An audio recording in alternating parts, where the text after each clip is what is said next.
અને હું છું આપની સાથે નતાશા।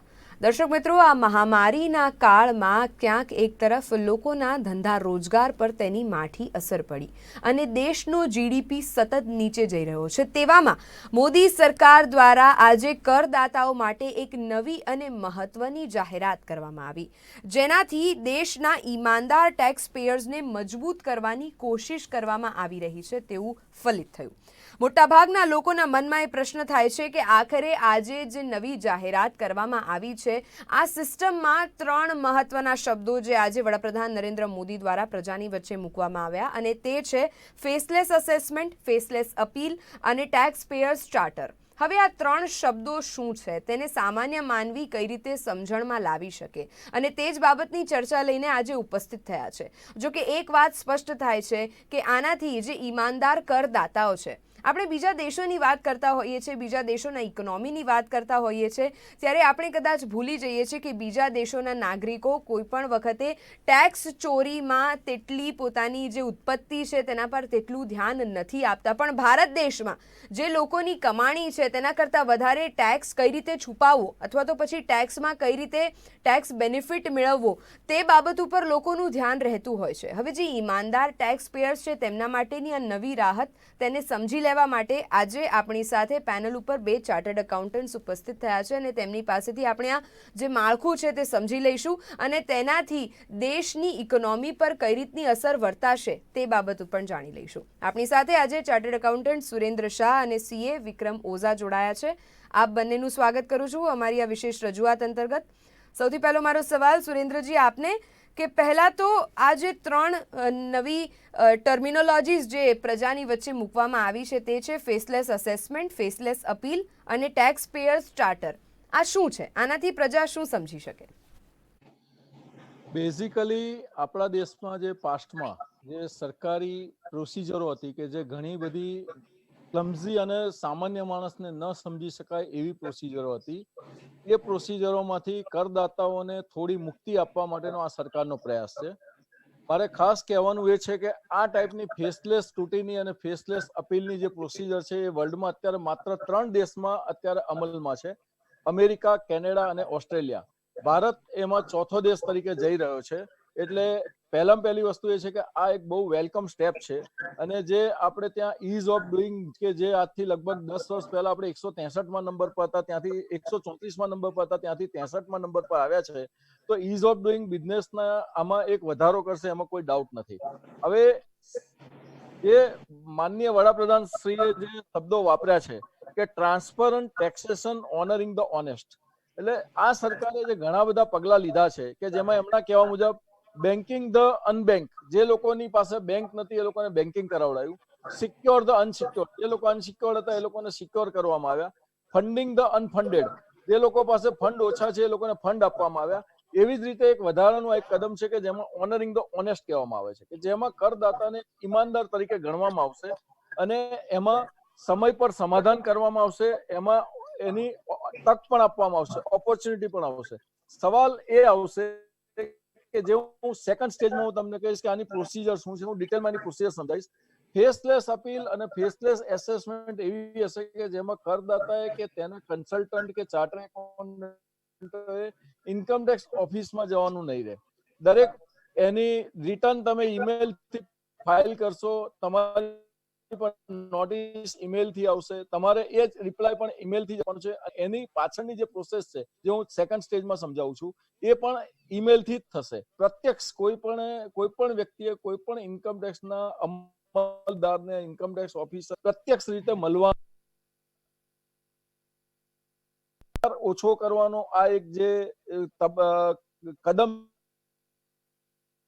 હું એક વસ્તુ આજથી બેંકોમાં પહેલા આજથી અરાઉન્ડ 2002 પહેલા બેંકોમાં કમિટી કોન્સેપ્ટ નહોતો। કમિટી કોન્સેપ્ટ નહોતો એટલે દરેક જણે પોતે એપ્લિકેશન કરે અને ત્યાં દરેક જગ્યાએ દરેક લેવલે જે પણ સેન્કશનિંગ ઓથોરિટી હોય ત્યાં તમારે પર્સનલી ફોલોઅપ કરવો પડે। હવે લગભગ બધી જ બેંકોમાં સ્ટેટ બેંકે એનું ઇનિશિયેટિવ લીધું, ત્યાર પછી અત્યારે લગભગ બધી જ બેંકોમાં કમિટી કોન્સેપ્ટ થઈ ગયો છે। તો બેંકોમાં બહુ મોટા ભાગે, બહુ એવું કહેવાય કે ઘણા મોટા ભાગે ભ્રષ્ટાચારનું લગભગ નિરાકરણ થઈ ગયું છે કે ભ્રષ્ટાચાર સ્ટેપ છે। નું આ પગલું છે તેવું આપ ગણાવી રહ્યા છો.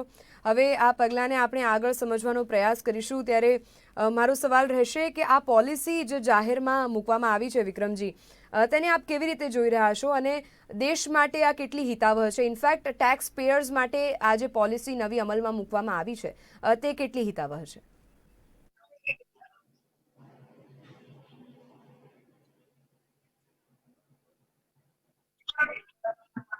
હાજી, હા, એકચ્યુઅલી જે છે આ પ્રાઇમ મિનિસ્ટરના જે ઇનિશિયેટિવ છે એ ઘણું એક ઉમદા પગલું છે. જે એમણે 3 શબ્દ છે, ફેસલેસ, ફેર અને ફિયરલેસ,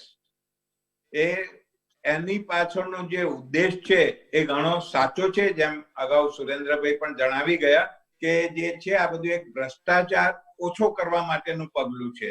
આનાથી ભ્રષ્ટાચાર ટોટલી નાબૂદ થવાનો નથી, પણ એટલીસ્ટ પહેલું કદમ એના માટેનું આ લીધેલું છે અને જે ઘણું આવકારદાયક છે. ઇવન જેમ સુરેન્દ્રભાઈએ કીધું કે બેન્કિંગ સેક્ટરમાં પણ જે કમિટી વાઇઝ જે બધું અત્યારે ડિસિઝન મેકિંગ કર્યા છે એનાથી ઘણો બધો ફરક થઈ ગયેલો છે. આ મારી લોંગ કેરિયરમાં આઈ હેવ સીન કે જે પહેલા ભ્રષ્ટાચાર થતો હતો અને અત્યારે જે બધો થઈ રહેલો છે એમાં ઘણો ફરક છે. અત્યારે જે છે મેરિટ બેઝ ઇવન બેન્કિંગમાં પણ લોનો અપાય છે. જોકે તેમાં ઘણા બધા અપવાદ છે. એવી રીતે ઇન્કમ ટેક્સમાં પણ આ જ રીતે પગલું ભરી અને to honour the honest tax payer જે છે એ ઉદ્દેશ એના માટેનો તો સરકારને સેલ્યુટ કરવું પડે કે એ બહુ સાચા અભિગમ અને ઉદ્દેશ સાથે આગળ વધી રહી છે. છે અને દેશ માટે આ પગલાંને હિતાવહ ગણાવી રહ્યા છે. જ્યારે ચાર્ટર્ડ એકાઉન્ટન્ટ્સ પાસેથી આપણે આ કાર્યક્રમ દરમિયાન એ સમજવાનો પ્રયત્ન કરી જ રહ્યા છે કે આ જે નવી પોલિસીઝ અમલમાં મૂકવામાં આવતી હોય છે, સુરેન્દ્રજી, સવાલ એ થાય છે કે પોલિસી આજે અથવા તો જે 25મી સપ્ટેમ્બરની તારીખ નક્કી કરવામાં આવી છે ત્યારે દેશની વચ્ચે મૂકવામાં આવશે, પણ આ પોલિસીનો ફાયદો લાંબા ગાળે થશે.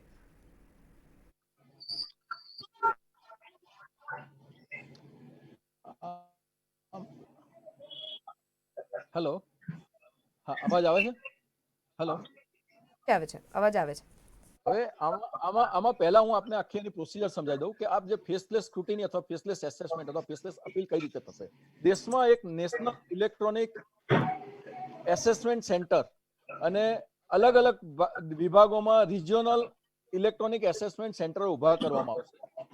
આજે હું મારું રિટર્ન અમદાવાદથી ફાઇલ કરીશ તો અત્યાર સુધી એવું હતું કે મારે અમદાવાદના જ ઓફિસર મારું રિટર્નનું એસેસમેન્ટ કરતા હતા. એટલે શું થાય કે સર આપણને ખબર છે એટલે આપણે એને એપ્રોચ કરી અને જો કંઈ ખોટું કર્યું હોય તો જે અપ્રમાણિક કરદાતા હતા ઓફિસરની સાથે ઘણીવાર હાથ મિલાવી અને ખોટું કરવામાં સફળ થતા હતા. હવે જે રિટર્ન ફાઇલ થશે, જે રીતે એક્ઝામમાં જે રીતે હોય છે એ રીતે આજે અહીંયાથી રિટર્ન ફાઇલ થશે નેશનલ ઇલેક્ટ્રોનિક એસેસમેન્ટ સેન્ટરમાં જશે, એનઈએસીમાં. અને એનઈએસી જે સેન્ટર છે એ અમદાવાદનું રિટર્ન શક્ય છે કે કલકત્તા, ગૌહાટી, ચેન્નાઈ અથવા તો કોઇમ્બતુર ક્યાંય પણ એ રિટર્ન મોકલી શકે છે. ત્યાં એ રિટર્ન જશે, ત્યાં એક પર્ટિક્યુલર ઇન્કમટેક્સ ઓફિસર એ રિટર્નની એને સ્ક્રુટિની કરી, એની ચકાસણી કરી અને ત્યાર પછી એમાં એને લગતી ક્વેરીઝ કાઢવામાં આવશે. એ ક્વેરીઝ જે છે એ ક્વેરીઝ એ ઇન્કમટેક્સના ઓફિસરે જે કાઢી છે ડાયરેક્ટ મોકલવામાં નહીં આવે. એ ક્વેરી પહેલા 3 ઓફિસરોની કમિટી કે જેમાં commissioner of income tax, assistant commissioner of income tax અને ડેપ્યુટી કમિશનર ઓફ ઇન્કમટેક્સ હશે. તે લોકો એ ક્વેરી સાચી છે કે નથી એ ચકાસશે અને ત્યાર પછી એ ક્વેરી વાયા એનઈઆરસી અથવા તો આરઈએસી એના થ્રુ એ કરદાતાને પાછી મોકલવામાં આવશે. કરદાતાએ એના રિપ્લાય આપવાના આવશે ફરીથી સેમ રૂટમાં કે કરદાતા એનઈએસી અથવા આરઈએસીમાં આપશે. એ ત્યાં ઇન્કમટેક્સ ઓફિસરને જશે, એ એના સવાલના જવાબોનો સ્ટડી કરશે અને એના પરથી એ ડ્રાફ્ટ એસેસમેન્ટ ઓર્ડર બનાવશે. એ ડ્રાફ્ટ એસેસમેન્ટ ઓર્ડર ફરીથી કમિટી પાસે જશે. જે 3 પણ હોઈ શકે. એટલે એ રીતે આજે કોઈ એક પર્ટિક્યુલર વ્યક્તિ કે ગમે તેમ થઈ શકે. હવે આના રેડ પોઈન્ટ્સ હું તમને ખાસ કહીશ હોય છે કે જ્યારે આમાં ખાસ જે એ લોકોએ એમની પ્રેક્ટિસમાં સુધારો કરવાની બહુ જ જરૂર પડશે. જે લોકો પ્રોસિજરને પ્રોપરલી ફોલો નથી કરતા અથવા તો તો જે કાયદાની પ્રોવિઝનને પ્રોપરલી સમજ્યા વગર કરે છે એ લોકોને બહુ જ મોટા પ્રોબ્લેમ થશે અને એમાં અનજસ્ટ યુઝ અને આર્બિટ્રરી એડિશન્સ થવાના પૂરેપૂરા ચાન્સીસ છે. દાખલા તરીકે હું એક દાખલો આપું કે સપોઝ કે મેં કોઈની પાસેથી એક 2 લાખ રૂપિયાની લોન લીધેલી છે. હવે એ 2 લાખ રૂપિયાની લોન મારે શું કરવાનું છે ડિપાર્ટમેન્ટમાં, તો એના માટે મેં જેની પાસેથી લોન લીધી છે એનું ઇન્કમ ટેક્સનું રિટર્ન, એનું પાન નંબર અને એનું બેંક સ્ટેટમેન્ટ મારે ઇન્કમ ટેક્સમાં ડિપોઝિટ કરવું પડે.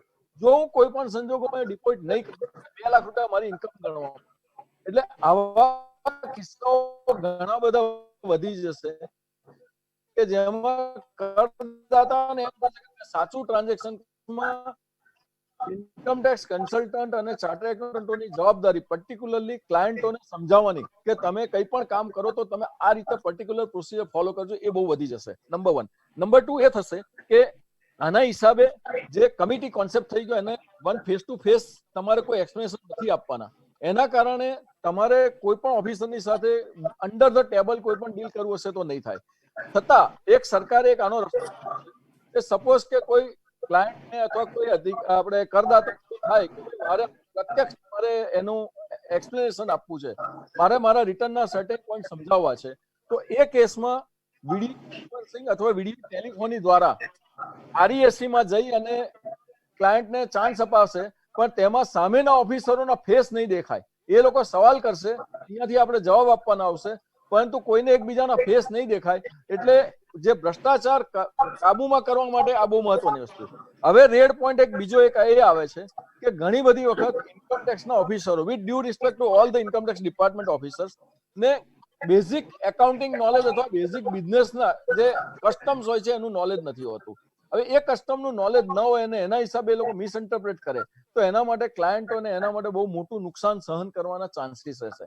એટલે આ એક બેઝિક વસ્તુ થઈ. સેકન્ડ થિંગ, હવે અપીલની સાઈડ પર આવીએ. અપીલ એક એવી વસ્તુ છે કે જેમાં મારે અને એક પર્ટિક્યુલર ડિપાર્ટમેન્ટને ડિસ્પ્યુટ થયો છે, તો એ ડિસ્પ્યુટમાં જ્યારે ફેસ ટુ ફેસ સમજાવવામાં આવે તો ઘણી બધી વખત શક્યતા છે કે એ ડિસ્પ્યુટ ઇઝીલી સોલ્વ થઈ જાય છે. જ્યારે સુપ્રીમ કોર્ટ, માનનીય સુપ્રીમ કોર્ટના 2 જજની વચ્ચે પણ ડિફરન્સ ઓફ ઓપિનિયન હોય છે, તો અપીલમાં ફેસલેસ અપીલ આવશે તો એમાં ક્યાંક ને ક્યાંક personal appearance before the committee of officers, હું એમ નથી કહેતો પર્ટિક્યુલર ઓફિસર સામે, પણ before the committee of officers અને લાંબુ ટાઈમ આપવો એ બહુ જરૂરી થઈ જશે. આ એક વેલકમ કદમ છે, એમાં કોઈ ડાઉટ નથી, પણ આના થકી જે ઓફિસરો કે જે છેલ્લા 50-60 વર્ષથી અહીંયા જે ઇન્ડિયાનું જે તંત્રમાં જે અમુક પ્રકારના દૂષણો ઘૂસી ગયેલા છે, એ દૂષણો રાતોરાત નહીં જાય, પણ જે રીતે બેંકોમાં મેં પહેલા કીધું ને વિક્રમભાઈએ જેમ કીધું એ રીતે બેંકોમાં જે રીતે આ દૂષણ દૂર થતું થતું અત્યારે લગભગ નેગ્લિજિબલ થઈ ગયું છે, એવી જ રીતે આમાં પણ એક દૂષણ over a period of time, may be 2 વર્ષ, 5 વર્ષ કે 10 વર્ષ પછી આપણે પણ એવું ક્લેમ કરી શકીશું કે આપણે ત્યાં પણ ગવર્મેન્ટ મશીનરી બહુ એફિશિયન્ટલી કામ કરી રહી છે અને આપણે ત્યાં ભ્રષ્ટાચાર નથી એવું આપણે કહી શકીશું. મને લાગશે પણ કદાચ જે આ પોલિસી છે તે સુધારણા તરફ આપણને આગળ લઈ જાય, ઇનફેક્ટ આ ભારત દેશને આગળ લઈ જાય તે જ હેતુ છે. જો કે વડાપ્રધાન નરેન્દ્ર મોદીનું માનીએ તો તેઓએ જ્યારે આ જાહેરાત કરીને તે જ વખતે સંબોધનમાં તેમણે કહ્યું હતું કે તેઓએ છેલ્લા ઘણા સમયથી તેઓની કમિટી આ બાબતનો વિચાર કરી રહી હતી, જ્યારે આ પોલિસીને અમલમાં મૂકનાર ભારત દેશ 4થા ક્રમાંકે છે. વિક્રમજી, આનાથી આ પોલિસીથી દેશની આર્થિક પરિસ્થિતિમાં કેવા સુધાર આપ જોઈ રહ્યા છો નજીકના સમયમાં? તમારો સવાલ થોડો બ્રેકઅપ પેલો તૂટતો આવેલો છે, પણ એટલે તમારો સવાલ શું હતો કે આર્થિક પરિસ્થિતિમાં આનાથી શું ફરક પડે છે આ પોલિસીથી, બરોબર? આમાં આર્થિક પરિસ્થિતિમાં તો ફરક એ રીતે કે જે વી ડોન્ટ હેવ ટુ ગો, આપણે કોઈએ ત્યાં જવાની, ઇન્કમટેક્સ ઓફિસમાં જવાની જરૂર નથી હોતી. જે પહેલા તો ઇન્કમટેક્સની નોટિસ આવે તો જે ગભરાહટ થાય કે મારે ત્યાં ઓફિસમાં જવાનું છે, ભલે આપણી જોડે આપણા ચાર્ટર્ડ એકાઉન્ટન્ટ કે કોઈ વકીલ મિત્ર જોડે હોય છે, પણ એ જે ગભરાટ હોય છે એ બહુ એકદમ દૂર થઈ જાય છે. બીજી વસ્તુ, તમે તમારા ઘરે બેસીને યુ કેન જે પણ કંઈક કરવાનું હોય, જે બધા ડાઉનલોડ કરવાના હોય છે, એ બધા તમે પેપર્સ, ડોક્યુમેન્ટ્સ બધા તમે કરી શકો છો. એટલે એ રીતે જોવા જઈએ તો પહેલા દરેક રીતે આપણે સપોર્ટિંગ જે બધા ડોક્યુમેન્ટ જોતા એની ઝેરોક્સ કોપી કરાવતા હતા, એક આખી ફાઇલ બનાવવાની, એ લઈને પછીથી આપણે ત્યાં જવાનું, તો ઇન એ વે સ્ટેશનરીનો બચાવ થાય છે. એ ફાઇલ આપણે જો એ ફાઇલ વારંવાર આપવી પડતી હતી. એકવાર આપેલા પેપર બીજી વાર ત્રીજી વાર પણ આપવા પડતા હતા. હા, ઘણી વાર શું છે કે મુકાઈ જાય છે, ગેરબદલે થઈ જતા હોય છે, એટલે કે બીજી વાર આપો. એટલે this will be on record. આપણે એકવાર જે બધા સબમિટ કરેલા છે એ રીતે. બીજી વસ્તુ કે જે માનસિક જે ત્રાસ જેવું લાગતું હતું કે ઇન્કમ ટેક્સ ના નોટિસ થી, હું આજથી નહીં પણ આજથી 30-35 વર્ષ પહેલાની વાત કરું છું કે ઇન્કમ ટેક્સ ની નોટિસ થી લોકો એટલા બધા ગભરાઈ જતા હતા, તો જે છે માનસિક તાણ માણસમાં આવી જતું હતું. તો એ તાણ આખું જતું રહેશે કે નહીં, વી આર કોન્ફિડન્ટ. એમને જે પૂછ્યું છે અને આપણો નિષ્પક્ષ રીતે, અને જે માણસને આપણે જાણતા નથી એ લોકો કરશે, ન્યાય કરશે. એટલે એક આખો માનસિક તાણ જે જતો રહે, એટલે ઓટોમેટિક માણસની હેલ્થ ઉપર એની અસર થાય. તો આર્થિક દ્રષ્ટિએ એને મેડિકલ ખર્ચો ટુ ધેટ એક્સટેન્ટ ઓછો કરવો પડશે. આનાથી વિક્રમજી વધુ એક સવાલ હું ઉમેરું આપના સંદર્ભમાં કે જ્યારે દેશના જે નવા કરદાતાઓ જે ઉદ્ભવશે અને નજીકના ભવિષ્યમાં કરદાતાઓની સંખ્યામાં પણ વધારો થશે, જેથી કરીને દેશની આર્થિક પરિસ્થિતિમાં પણ સુધાર આવે, આ પણ એક એંગલ આપણે આમાં એડ કરી શકીએ. હા, ચોક્કસ બેન, બહુ સાચી વાત છે. એટલે પીપલ આર એન્કરેજ. જ્યારે એ લોકો જાણે છે કે ભાઈ આપણું આ બધું ફેસલેસ, ફેર અને એ રીતનું એસેસમેન્ટ થવાનું છે, તો દે વિલ વોલન્ટરીલી કમ ફોરવર્ડ અને કે ચલો આપણે જે પણ આપણાથી કોન્ટ્રીબ્યુશન થાય દેશની ઉન્નતિમાં આપણે એ કરીએ. એટલે કોમ્પ્લાયન્સ બધા છે ને ટુ ધેટ એક્શન વધારે થશે. એ બહુ તમારો સાચો મુદ્દો છે. સુરેન્દ્રજી, ચર્ચાને આગળ વધારીએ. તમે કહ્યું હતું કે જ્યારે ઇઝ ઓફ ડુઈંગ બિઝનેસ અમલમાં મૂકવામાં આવ્યો, પણ તેનો અત્યારે આપણે કદાચ તેનો અનુભવ કરી શકીએ કે ઇઝ ઓફ ડુઈંગ બિઝનેસની જે નીતિ હતી તેનાથી હવે ભારત દેશમાં કેટલી નવી ઉત્પત્તિઓને, કેટલા નવા વ્યવસાય, રોજગારને બળ મળે છે. તે જ રીતે આ પોલિસી અમલમાં મૂકવાથી આજથી 10 વર્ષ બાદ આપણે તેનામાં કેવા ફેરફાર ભારત દેશમાં જોઈ શકીશું, એક તે બાબતે પણ આપણે થોડીક ચર્ચા કરી લઈએ. આમાં બેઝિકલી હું 2-3 વસ્તુ કહીશ. જે આ સરકાર જે કરી રહી છે અથવા તો પાછની સરકારોએ પણ જે ઇફેક્ટ લીધેલી છે, પર્ટિક્યુલરલી એક વસ્તુ એ છે કે છેલ્લા 30 વર્ષમાં વીપી સિંહની સરકાર આવ્યા પછી ધીમે ધીમે ઇન્કમ ટેક્સના દરો અને દરેક ટેક્સના દરો ઘટવામાં આવ્યા છે. આજે ઇન્કમ ટેક્સમાં પર્ટિક્યુલરલી લિમિટેડ કંપનીઓની વાત કરીએ તો લેસ ધેન 25% ઇફેક્ટિવ ટેક્સ થઈ ગયો છે. પર્સનલ ટેક્સેશન હજુ 30% છે, પણ પહેલામાં ઘણો બધો ફેર છે. હવે જે આપણે જનરલ એન્ટી એવોઇડન્સ રૂલ, જે GAAR ગારના જે આપણે રૂલ્સ આવ્યા છે, અને એ આ બધા અત્યારે જે કોઈ આપણે રૂલ્સ લાવી રહ્યા છે એ ઇન્ટરનેશનલ લેવલે દરેક અલગ અલગ દેશોની જે કમિટીઓ છે એની કમિટીઓને ફોલો કરીને લાવી રહ્યા છે. હવે પહેલા જે એક ઇમેજ હતી આજથી 15 વર્ષ 20 વર્ષ પહેલા કે ઇન્ડિયામાં કોઈ પણ કામ કરવું હોય તો પૈસા ખર્ચ્યા વગર નથી થતું. એમાં તમારે લાયઝનના ઇન્ટરમીડિયરીઝ, લાયઝન ઓફિસર્સ એ બધાને એપોઇન્ટ કરવા પડતા હતા. હવે એ ઘણું બધું ઓછું થઈ ગયું છે. થર્ડ થિંગ એ છે કે આ પ્રકારના જે સુધારા આવી રહ્યા છે એના થકી આજે જે ફોરેન કન્ટ્રીઝમાં અથવા તો ઇવન ઇન્ડિયામાં પણ જે અમુક પર્ટિક્યુલર ટાઈપના એસએસીસ છે કે જેમને બહુ મોટા ચાર્ટર્ડ એકાઉન્ટન્ટ અથવા તો બહુ કોસ્ટલી કોસ્ટ લાગે એવી ટાઈપના કન્સલ્ટન્ટ્સ રાખવા પડતા હતા, એની જગ્યાએ હવે જો કાયદાનો કરશે તો ડેફિનેટલી એ લોકોને આ બધી ઝંઝાળમાંથી મુક્તિ મળશે. તો એના થકી આર્થિક વિકાસ પણ થશે. આજે જે પર્ટિક્યુલરલી 15-20 વર્ષ પહેલા અથવા 25 વર્ષ પહેલા કરચોરી એક શબ્દ હતો કે જેને લોકો દરેક જણ એને અમલમાં મૂકવા ટ્રાય કરતા હતા કે કઈ રીતે હું કરની ચોરી કરીશ. ટેક્સ પ્લાનિંગ અને ટેક્સ ઇવેઝન એ બેની વચ્ચે બહુ મોટો ફેર છે.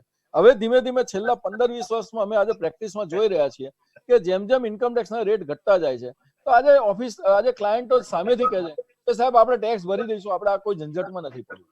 તો હવે એ વસ્તુ ઓર વધી જશે કારણ કે હવે સ્ક્રુટિની ફેસલેસ થઈ જશે. એટલે હવે ક્લાયન્ટ જે છે એને એક ચિંતા એ રહેશે કે હું ખોટું કરીશ તો એની પેનલ્ટી અને એમાં કોઈને વેવરના કોઈ રાઈટ નથી. તો એની ઇફેક્ટ જે થશે એ વધારે પડતી થશે.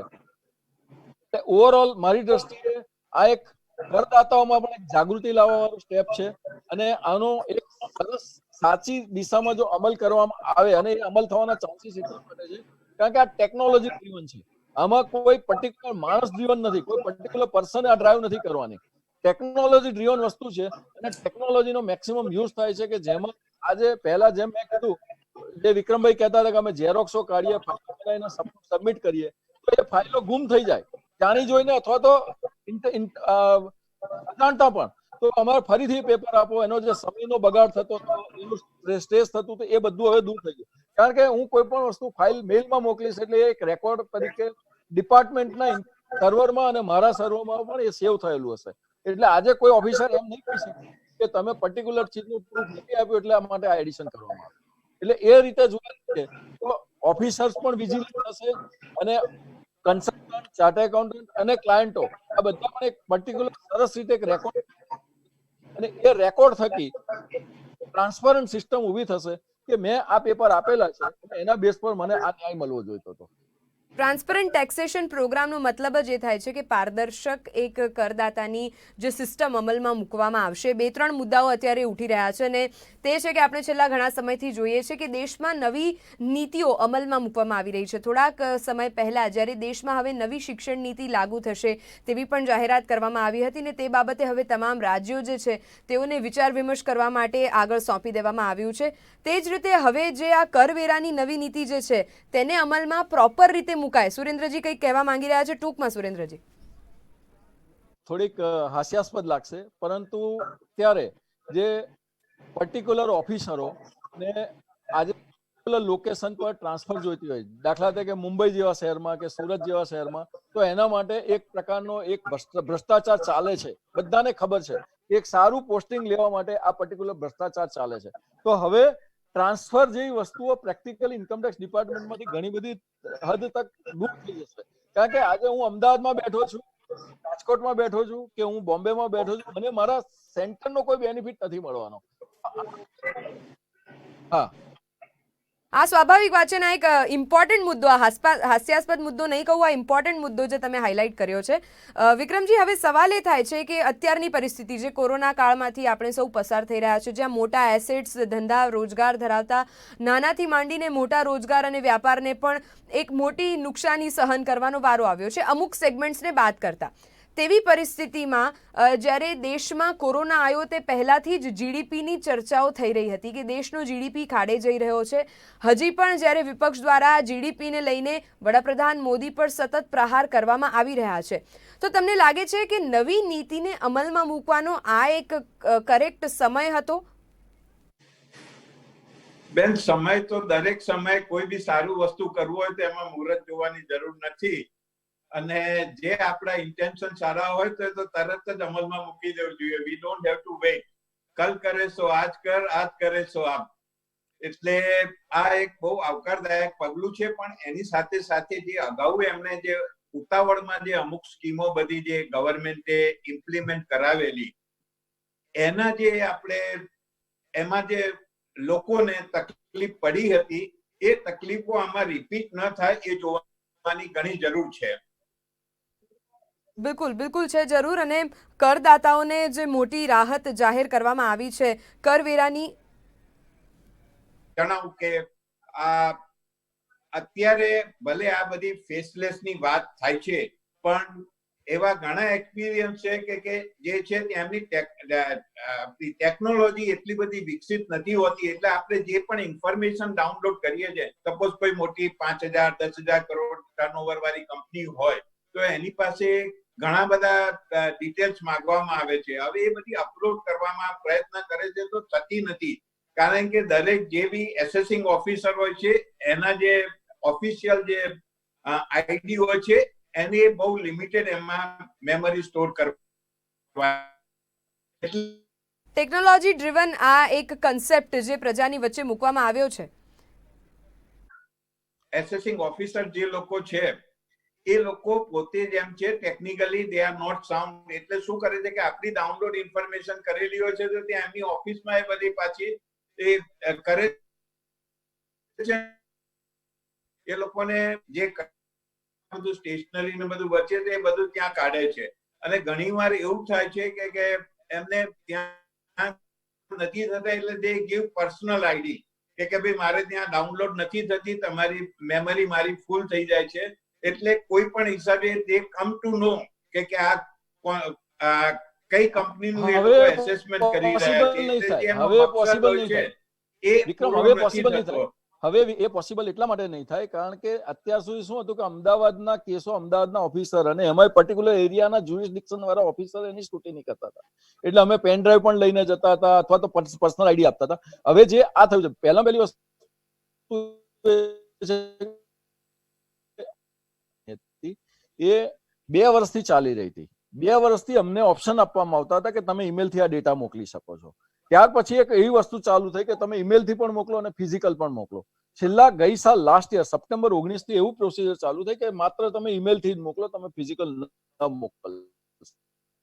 રાઈટ. આઈ એમ શ્યોર કે મુદ્દાઓ ઘણા બધા છે અને જેટલા મેજર પોઈન્ટ્સ હતા તે આપણે પ્રજા સમક્ષ મૂક્યા છે.